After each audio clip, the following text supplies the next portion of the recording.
একটু অন্যরকম করে দই সর্ষে দিয়ে ইলিশ মাছ বানাবো।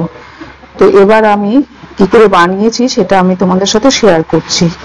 তো কড়াই বসিয়ে রেখেছি, কড়াইটা গরম হয়ে গেছে, অল্প গরম জল দিয়ে ওর মধ্যে একটু নুন দিয়ে জলটা ভালো করে মিশিয়ে নেব।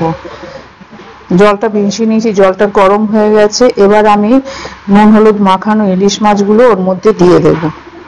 ভালো করে মাছগুলো আমি দিয়ে দিলাম, দিয়ে এটা টক দই আর সর্ষে দিয়ে একটা পেস্ট বানিয়ে রেখেছি, আর একটু হলুদ দিয়েছি, দিয়ে ওই সর্ষে আর টক দই পেস্টটা মাছের মধ্যে দিয়ে দেবো, আর কাঁচা সর্ষের তেল দেবো। এবার বেশ খানিকটা সর্ষের তেল দিয়েছি, আর কয়েকটা চেরা কাঁচা লঙ্কা এর মধ্যে দিয়ে দিলাম।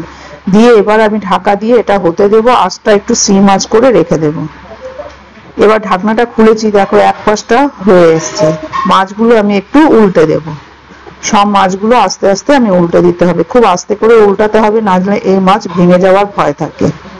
তো মাছগুলো আমি সব উল্টে দিয়েছি, আর একটু আমি হতে দেব। দেখো মাছগুলো হয়ে এসছে আর তেলটাও ছেড়ে এসছে।